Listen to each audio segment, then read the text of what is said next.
are the large storage devices, not for small storage devices. So by having zinc bromide, then it's actually renewable components. You don't have to rely on lithium, which is another big advantage. And so this is actually now, we have a 1 kilowatt working prototype. And then we also have sodium batteries.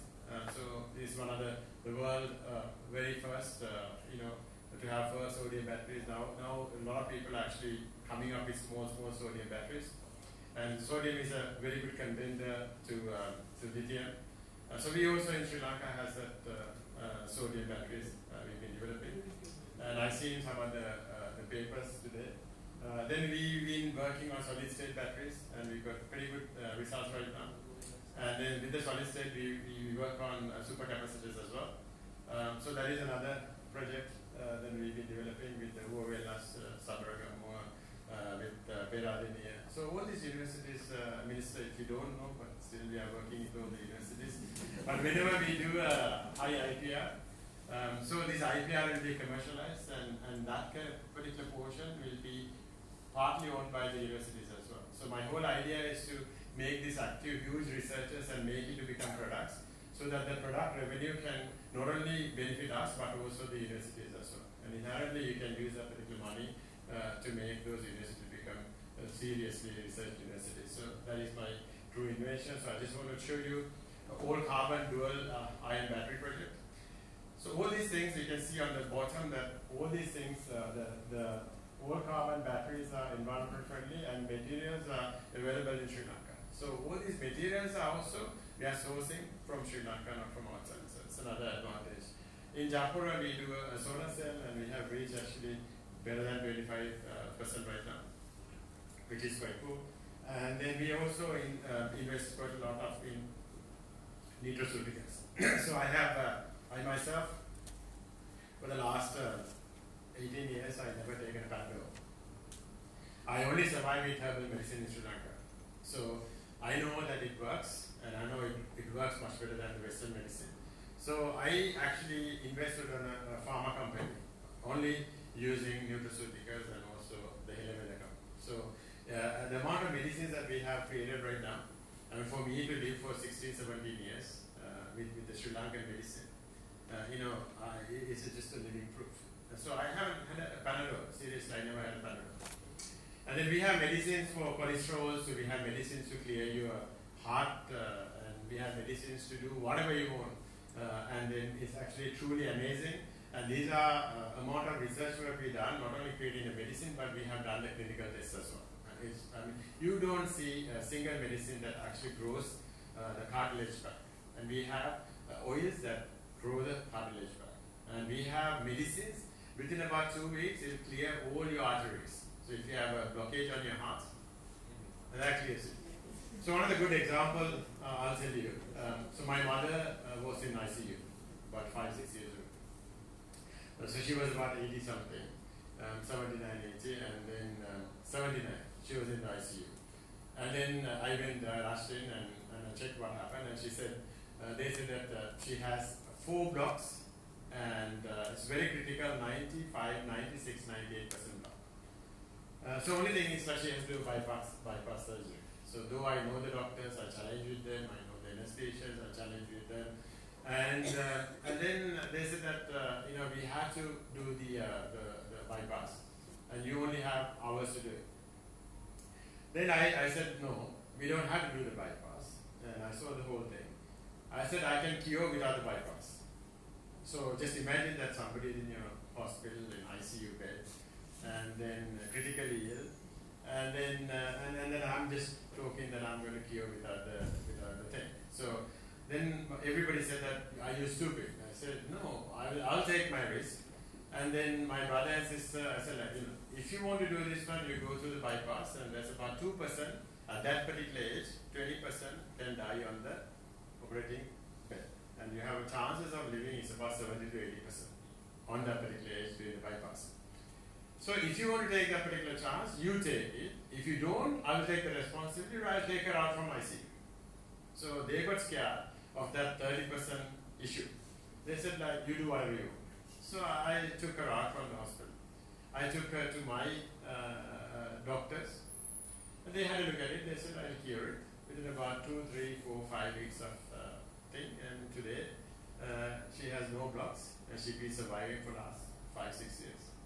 A person who was in ICU. But the problem is like we as Sri Lankan will never believe that. We never believe that we can cure a heart issue from our own medicine. Right? We only believe that for that you need to put a stent or you have to do a bypass surgery. And that is how we've been programmed. So I know the value of this nutraceutical. I saw a lot of PhDs under that as well, so which is pretty cool. And we were working on this drone for the last 7 years. And we actually now make eVTOL, which is electric vertical takeoff and landing machines. So we are, first one is the one passenger. So we'll be, we have the rights to fly right now as well, so which is very cool. And then we'll be flying this one in about 6 months or so. And we've been under test right now. And we have quite sophisticated drones. So we've been using for so many this thing, and these are like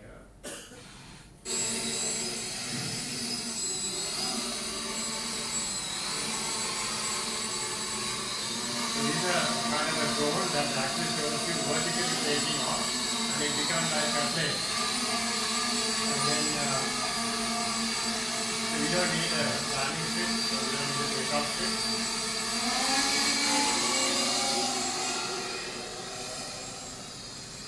So the advantages of these drones are they are fully autonomous, and also with the wings, it actually gives you the long the range, so we can do about 150 kilometers for about 30 kilowatt of battery pack. So 30 kilowatt of battery pack, 150, so you can go from here to Kandy for about 1,500 rupees, and you can come back for 1,500 rupees. So totally for 3,000 under 5,000 rupees, you can go and go back. Right. So if you go there and use a helicopter, it's going to cost you about 300,000 rupees to 350,000 rupees, as opposed to you are spending under 5,000 rupees. For me, personally, I believe that in the future, I don't think that we have a bigger vehicle. Why would you go there and a bigger vehicle and road infrastructures and building all that? You can have a flying cars. It's already there. So we also have a total technology for flying cars because we have all these algorithms, we have all these electronics and the software and the firmware control system that has been designed for the drones and eVTOLs. And the only thing is like we will put that one on top of our tuk-tuk. Tuk-tuk will fly and then it lands and right. So that's a kind of ambition because the advantage of the tuk-tuk is a very, very lightweight. It's about 400 to 500 kilograms. If you stream that and then we put it down to about 250 kilograms, it becomes a drone. So simple as that. So that's a kind of technology and advances. Those days, if you go there and say that we are going to fly, and we will always think like, who the hell is going to fly in Sri Lanka? We can't even make a car, we can't even make a motorbicycle, we can't even make a push bicycle. How are you going to make planes and the drones and all that? Today we have the technology. And we are not just talking, we actually done it and we improve it. Whether anybody like it or not, we will be continuously doing it. And then we make sure these are going to be utilized in the future. So in there, you can see our transportation is going to be very cost effective. Just imagine that you will have a flying path from here to there, there to there, there to there. And in these flying paths, you don't have to have like a aircraft flying path because the aircrafts you can't brake, but eVTOLs you can brake. So you have a queue of vehicles and you can brake, you can land it, you can take off. And you also have one of the very smartest parachutes. So you are flying at about 1,000 meters. And if something goes wrong, you have 8 motors. Something goes wrong, even 3 motors shut down, you still have resilience. So because of that, it's much safer than any other helicopters or even airplanes or anything like that. And it's actually going to be the coolest thing. And today, in any country, is always the value going to be who has the AI, who has the robotics, and who has the drones. And those are the 3. Is going to have the power of those countries. If you go there and see, a war in Ukraine, they are attacking using drones, right? And whenever you have the drone technologies and all that, you have to be proud of it because we have something any other countries, any other developing countries has. And because the thing is like it's low cost as well because it's electric. The last one is actually the AI group, which is the agriculture. So we have a huge amount of production agriculture places right now. It's fully autonomous. So you go there and you plant your trees and the computers will look after those ones. So So today, you can go to supermarket, you can buy our products, and we export it as well. So we do lettuce leaves to all these tomatoes to all that indoors, and it's controlled by the phone. So all these things are coming onto the phone, and you can control it. All the sensors, all these things have been designed and developed by ourselves. And we call it AI Grow because we use artificial intelligence to see when to water it, what to water it, what kind of nutrient that it has to go into, and all that kind of stuff. So that is the reason that we call it AI. So we realized for this and using this, one of the articles I've seen recently, when we did the calculation, we can actually do carrots for under 20 rupees. So even in the paper, we put it under 30 rupees. But if your selling price is 60 rupees, you still make about 30 rupees profit. So why do you spend about 1,000 rupees when you can do that one for about under 30 rupees? And the funny thing is, like, we grow that carrot in Malabar. So whenever that we believe that the carrots only grow in Nuwara and all that, and we actually grow the carrot and show it to them and say, how the hell you are growing carrots in Malabar? So one of the things, like, whenever you do these kind of thing, we have the preconceived ideas that carrots will go only in Nuwara, this will only happen in there, this will happen in there, and we never believe that Dubai can have carrots, right? Because that is why we have the technology. That is why we are developing science. We need to have science and technology applied to our real problems. If you do that, we can produce whatever we want to produce in agriculture, wherever we want to produce, wherever, whatever, right in Sri Lanka. So this is our production greenhouses, and we are the largest fungi manufacturer, which is the mushroom manufacturer. We do all the different type of fungus. So we work with teams to create different type of funguses. So we do all the different Ganodermas to oyster mushrooms to shiitake. And shiitake, you never know that shiitake can grow in Sri Lanka. So we grow it very well, shiitake mushrooms in Sri Lanka. We have the concept from the greenhouse to the plate. So we have something called curry match. So curry match, the whole idea is like to convert as much as people to become vegetarian. Because every single meal you eat with the meat, that costs the planet heavily on carbon dioxide. But if I can make a vegetarian meal as tasty as a normal, the meat one, then I'm pretty sure that we can save quite a lot of carbon dioxide as well. So, and then again, you can see these wonderful dishes that has been created using this one. So in our organization, whether you like it or not, we're only feeding vegetarian food. And if you don't like it, you can stop. So simple as that. So, but every single kid is actually growing very well, and their brains are working, and nothing wrong with it. So, and this is another video, an international acclaimed video. For the third fastest electric car in the world is called the Vega. Okay, it's 900 horsepower. You can go look it up in your separate browser window that you've been browsing while we've been watching this webinar, and go check out the Vega. It's a car, 900 horsepower. It's being designed, engineered, and built in Sri Lanka. I've been to Sri Lanka twice. It's a hotbed of automotive innovation. Okay. If you can, they have no ecosystem, no expertise, no experience, no funding, and they've never done this before. I'm going to suggest to you that if you can build the third fastest electric car on an island of fishermen and farmers, you can do anything, anywhere. So right now, all of the major breakthroughs that are going to happen in the next decade or two are going to come from emerging markets. Because of what I said earlier, you don't have to unlearn 50 years of industrialization. The first... Right, so that is a kind of insult, but also kind of a violent video. That actually goes around the whole world right now, and a lot of people knows about what is Vega, including Elon Musk. He also knows what Vega is. And so the best supercar or the hypercar in the world is Koenigsegg, and the owner of Koenigsegg is pretty scared of us and say, what we can do to them, and they're going to be. He has personally said that I'm a bit worried about them. So we made a huge impact as Sri Lanka, and to come into arena, and then Bajaj came recently, and they're very worried about us, and TVS, they want to work with us, and we are competing. And the reason I'm telling you these things, because we as a nation, we as people, we think that India has it, China has it, America has it, No, it's not true. And we have it all, right? So that is why give me a few minutes to finish it off. So last few things what I see is that we've been developing all these technologies and then we realized that AI has taken over, and which I've been telling for the last 20 odd years. The AI time was there 20 years ago, but a lot of people never believed. And today, you don't need pretty much anything, and AI does pretty much everything. So AI and robotics, whether you like it or not, it's going to take it over. Right. So from image creation to writing to software. Software world is, writing manual software is finished. You just tell the thing, write this one, do this one for me, and it'll write it for you.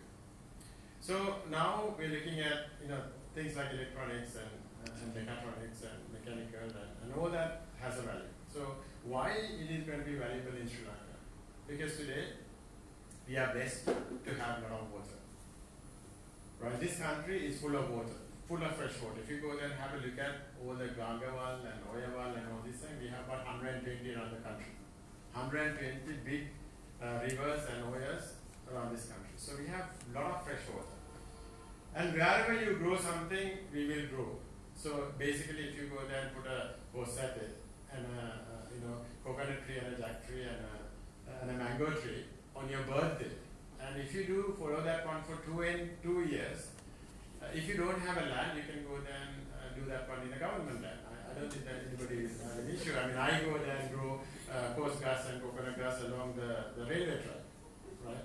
Who's going to say no to me? So I do have now mango trees and coconut trees and also jack trees along the government lands. If they don't like it, they can cut it off. That's the story. But if you grow it, then it will be available. So if you do that, every 2 years we will have 44 million jack trees, 44 million coconut trees, 44 million mango trees, and we can live with jack, coconut, and mangoes, and we can't never starve. If you go there and say Sri Lankan kids are starving, Sri Lankan people are starving, I never personally seen a single person starving. In Sri Lanka, there is no reason to starve. You have to be absolutely stupid to starve, because if you go there and put a mat and mung and all these things, it will grow. And whenever you have Corona time, everybody is growing, in pots. And today nobody grows, because nobody cares, right? But if you do, we can actually have a very cheap meal. We can have a meal for about 100 rupees or less than 100 rupees, and it's affordable. So in Sri Lanka, because of the food is going to be cheap, we have plenty of sunshine, we have solar, and we have electric transport. Our transportation and our energy is going to be extremely cheap as well. So only thing is our cost of production on the housing. So we've been working quite a lot in composites and to see whether we can make foldable houses where you can do a house square foot for about 400, 500 rupees per square foot. So that way that you can make a house for about 5 million or so. So that is one of the key objectives that we have. So we use HANA, so we use Walbedi, and then we also use different composite materials, renewable composite materials, and we've been asking the government to give us the hemp license, not the ganja license, but the hemp license, so that we can actually have the hemp. And hemp is amazing material to have walls and all that. So that way that we can actually put the housing cost down. So that if you do that, our cost of living is much low. If our cost of living is low, then our manufacturing cost is going to be much lower. We can have a manufacturing cost much lower than anywhere in the world, than India, than China, if you get our act together, because we are blessed by the nature. So that is the reason the last slides are. So I'm trying to I have this amazing space. We are creating something called Techno Village. We are bringing or taking the technology into the village. And we chose this amazingly beautiful area.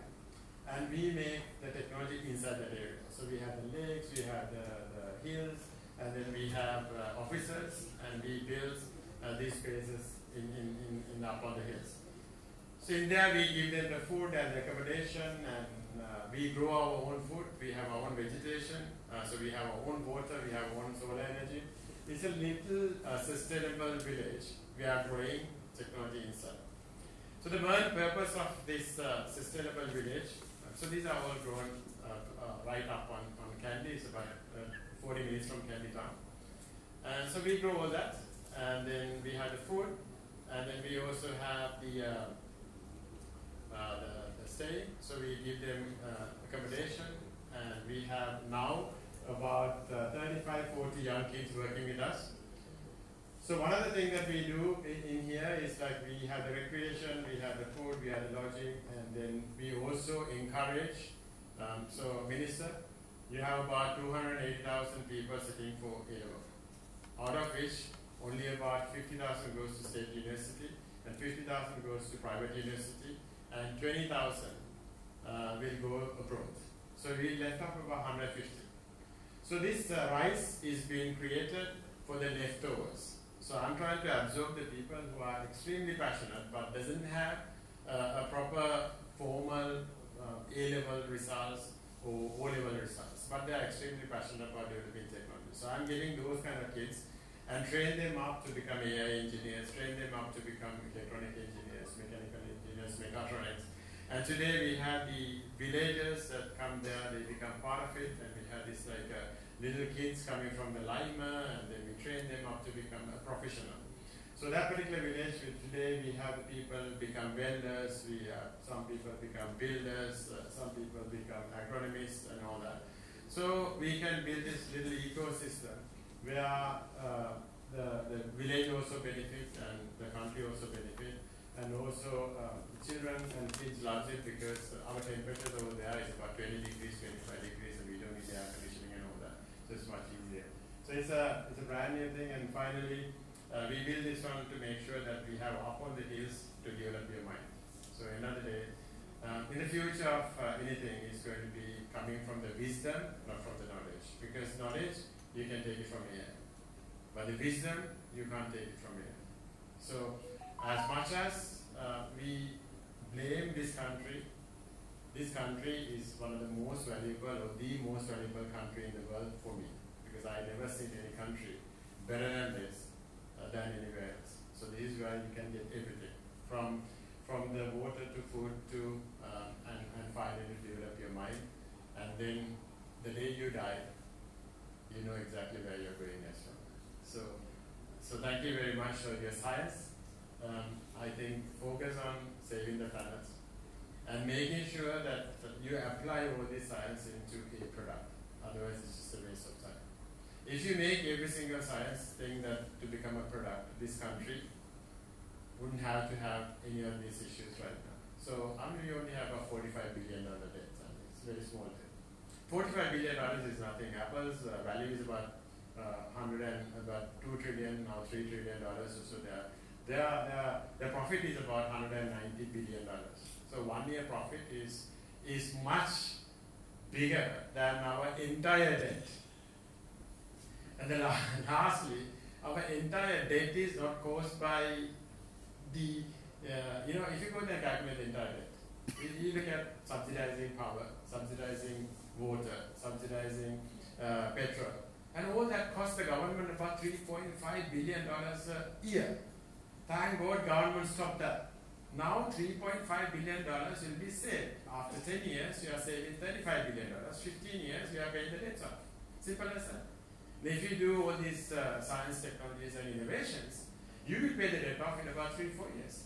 As simple as that. And that is the very reason I want to bring this message to you, and thank you for to being on the science and developing your products the way you do, but make sure that don't consist and don't just stop it to a vote, because votes are absolutely useless. But once your reward is going to be when you go there and make a product and when you make money out of it. And lastly, if you look at TriShow is about $30 billion market. If you take 10% of that particular market, we'll make about $3 to $5 billion per year. So that we will make a profit of about $600-700 million in Sri Lanka.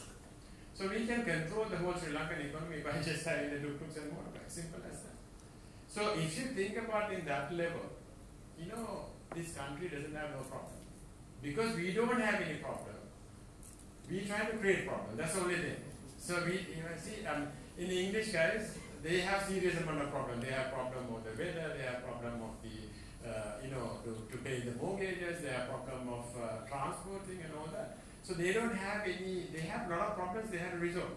But we have the food, we have the water, we have everything as sunshine, and we absolutely have no problem. So every day we are trying to do is to create problems. Because we don't have any problem to resolve. So let's change that and make this planet greener again. And our initiative is to make the planet greener again. I think as a country, we can make tremendous job. Thank you so much. Thank you.